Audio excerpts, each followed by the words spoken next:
Deuteronomy is the fifth and final book of the Torah, where Moses lays out God's laws and what God requires of us. Deuteronomy chapter 10, verses 17 through 20. For the Lord your God is God of gods and Lord of lords, the great God, mighty and awesome, who shows no partiality and accepts no bribes. He defends the cause of the fatherless and the widow, and loves the foreigner residing among you, giving them food and clothing. And you are to love those who are foreigners, for you yourselves were foreigners in Egypt. Fear the Lord your God and serve him. Hold fast to him and take your oaths in his name. I'm still Myrna. I am the proud daughter of immigrants. My family came to the United States from Sonora, Mexico, when my mother was about 10 years old. Like so many immigrant families, they came in search of a better life, one filled with opportunities. They were incredibly hardworking, and they instilled in me a strong work ethic, a compassionate heart, and a belief that I could achieve my dreams. My mother was the oldest of 8 children, so when I was born, my youngest tia, or aunt, was only 4 years old.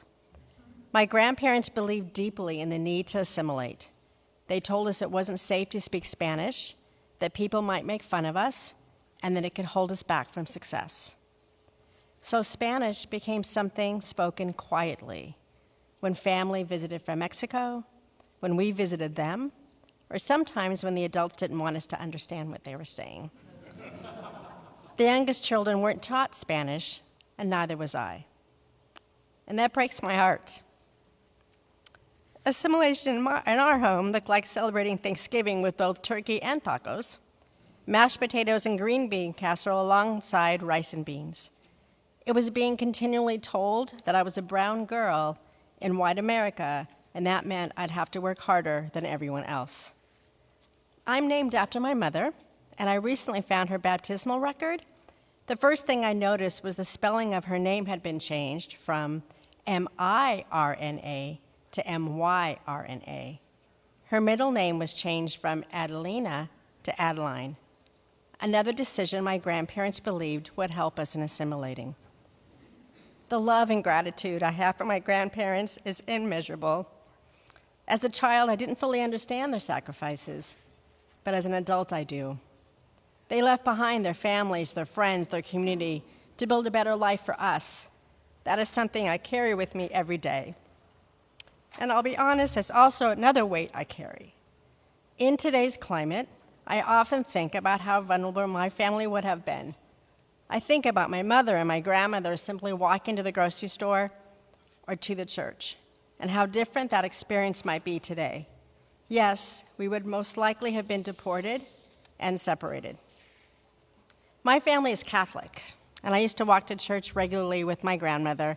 I'm so grateful that she shared her love of God and church with me, how she taught me that attending church wasn't an obligation, but rather a gift, an opportunity to be in community. My grandmother was not a God-fearing follower, but rather a God-loving follower. Even though Mass was in English, there was enough familiarity that she could follow along. For those non-Catholics, the order of worship is the same in every church, wherever you go. So it's all the same. But as an adult, I look back and wonder how the church could have done more. How much it would have meant to have something as simple as a Spanish bulletin, or someone who spoke Spanish, or even small touches of cultural familiarity, like pan dulce and coffee instead of cookies or donuts. Not separate spaces, but shared ones.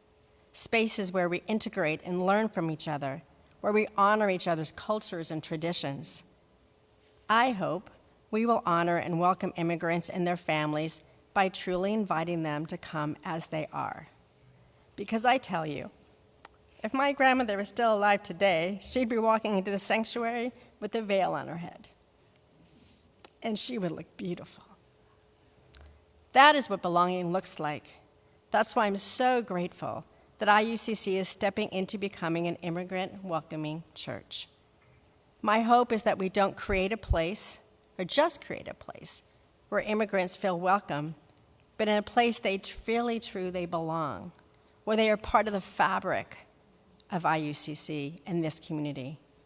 because too often, even well-intentioned spaces create separation. Different services, different groups, different experiences. But what if we did something different? What if we created opportunities to come together? A movie night with Spanish subtitles, or one in Spanish with English subtitles. A shared meal where people being fed from their bringing food from their heritage. What if we didn't assume what welcome looks like, but instead we asked, and then listened, and then built something together? That's what my hope is for IUCC, that we become not just welcoming, but truly connected, diverse, not divided, and intentional about creating a community where everyone feels seen, valued, and at home. Thank you.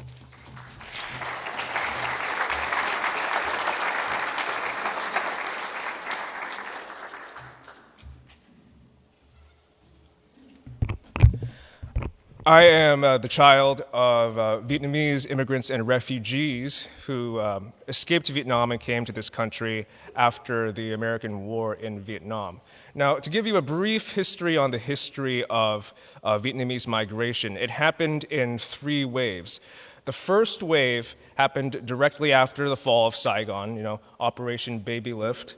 Essentially, the U.S. had to evacuate the most critically endangered people, so American servicemen, diplomats, and Vietnamese people who aided the U.S. in the war. My family came in the second and third waves. The second wave was when my dad came. He was one of the people who escaped Vietnam by boat, and that was a very harrowing journey. Eventually, he would make it to Thailand, where he stayed in a refugee camp before finding a U.S. sponsor and being able to come over to California. My mom came over later through a less harrowing process. She came over by plane in the 80s. By that point, there were proper ways to immigrate over to the U.S., safer ways that didn't involve being stuck inside of a dark boat and not knowing if you would survive or not. My mom came over in the 80s because my grandpa on my mom's side was actually a major in the ARVN, the Army of the Republic of Vietnam, the South Vietnamese Army. And after the war, unfortunately, my grandpa was put in a re-education camp for 11 years. It takes an incredible amount of constitution to survive 11 years in what I would imagine is a very, I think to say it is a difficult situation wouldn't even be adequate. But I would imagine there would be a lot of hard labor, and it would be a very nightmarish situation. But somehow my grandpa was able to survive, and so that's how I am here today. So my mom and my dad eventually made it over to the United States, to what is now Little Saigon, one of the biggest, actually the biggest Vietnamese community outside of Vietnam. An important part of the history of Vietnamese migration is actually the role that the church played in helping to resettle Vietnamese immigrants. Back then, refugee resettlement was very, very spotty, very inconsistent, but the church stepped in to fill in the gaps. The Roman Catholic Church stepped in, and of course the Protestant churches also stepped in to be sponsors of Vietnamese refugees. And sponsors would be legally and financially responsible for taking care of these refugees, making sure that they had their needs met, that they had housing, and that they would be well acclimated to life in America. And the church wasn't about religious conversion. It was about integrating these immigrants into the community. And another incredible thing is that the churches also help to resettle non-Christian refugees. Now, a lot of Vietnamese people are Roman Catholic, but also a lot of Vietnamese people are Buddhist. And there were a significant amount of Buddhist refugees that the churches helped as well. If there were refugees of other faiths, they would help connect them to the people that could help them. And that brings us to our conversation today of becoming an immigrant welcoming church. It feels so natural to me that we are now taking this step in the process. I think IUCC, we have been heading toward this direction of envisioning a church that is more than just Sunday worship, but a community hub. And we are seeing that already with the ESL class, offering English class for immigrants. And we saw a few students speak on the TV from the ESL class during Palm Sunday. As I mentioned in the Fresh Word, Jesus told us to love our neighbors as ourselves, and that includes our immigrant neighbors. Jesus himself was a refugee. He had to escape Bethlehem when he was born to get to safety, to Egypt, because King Herod was on a murderous rampage and his life was in danger.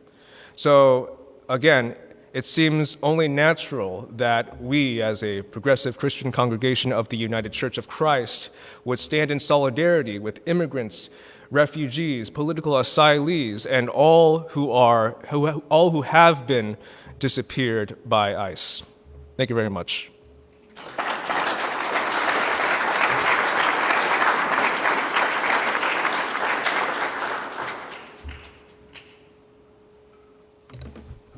Good morning. I'm Felicity Figueroa, and I've actually been an immigrant twice in my life, once soon after I was born and again at the age of 24. I was born in London, England, to a British mother and a father from St. Louis, Missouri, who had come over to the United Kingdom on the GI Bill. I was only a few months old when he moved us back across the Atlantic to Southern California, where my four siblings were later born. But once a Brit, always a Brit, according to English law, and I still have my British citizenship, even though my father had registered me as a U.S. citizen at the American Embassy in London. Growing up, however, I don't think I ever thought of myself as anything other than American, although I'm not sure my mother ever really felt that way. She never even became a citizen until she was in her 60s and wanted to become the only Democrat in Cameo Shores. Those are her words. Just saying. So at 24, I accepted a summer job in Mexico City, which turned into a 12-year stay. At first, I had no work permit, only a 3-month tourist visa, so I had to be paid under the table under someone else's name. Sound familiar? Yes, I was an undocumented immigrant working illegally in a foreign land. But I can tell you that the way that I was treated as a white American woman in Mexico was very, very different from the way so many Mexicans are treated here. White privilege is a thing, no matter what country you may be in. When I moved back to the States 12 years later with a husband, a 2.5-year-old, and another one on the way, it was a huge culture shock. Now my husband was the one who had to adapt to a new language and a totally new environment. Never an easy thing to do, especially when you feel the pressure of having to support your family. He finally found a job at the Small Business Development Center where he could use both his Spanish and his MBA. Most of his clients were Spanish speakers like himself who longed to start their own small businesses, something many immigrants do here since they don't have papers to work as employees. Most of our social life was still in Spanish, which was good for me as it allowed me to keep up my language skills. And that was a real help when I started visiting immigrants in detention with the Friends of Orange County Detainees in 2012. By the next year, 23 IUCCC members had also been trained in the program. And in 2014, IUCC became FOCD's, Friends of Orange County Detainees, first affiliate, with Tricia Ains serving as on the leadership team. We hosted numerous volunteer orientations as well as 3 workshops, one on immigration law, one on maintaining good boundaries, which was facilitated by our own June Stewart, and the last on detainee bond issues.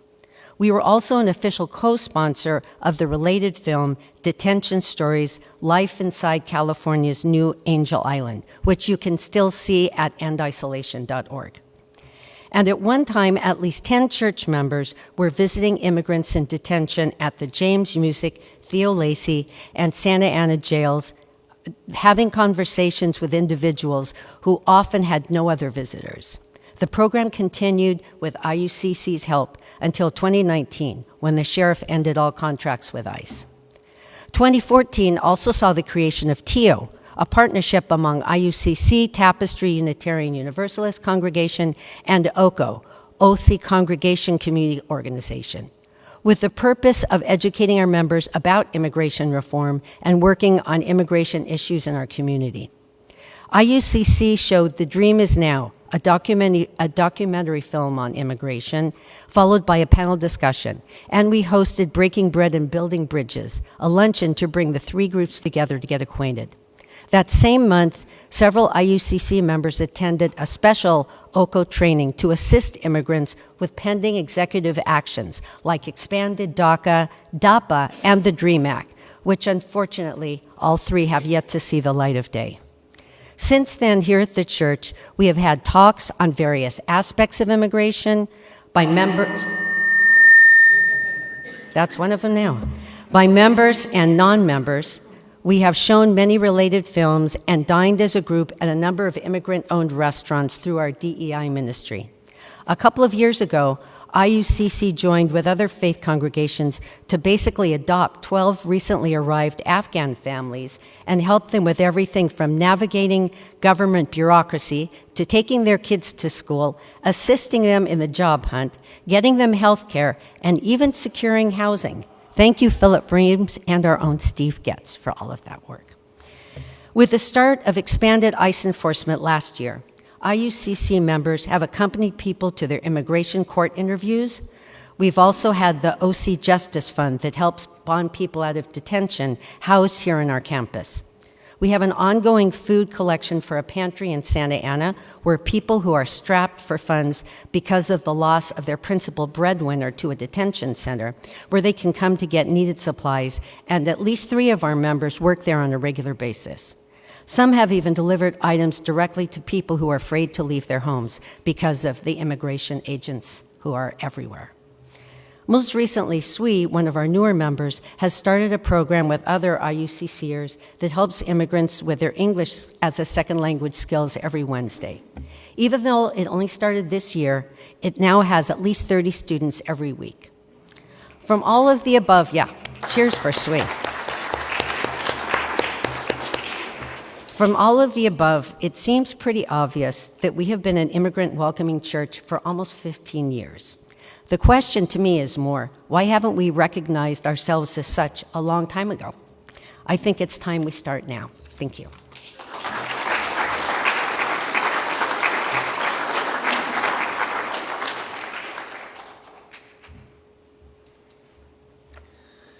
How about another round of applause for the amazing testimonies we've heard so far today?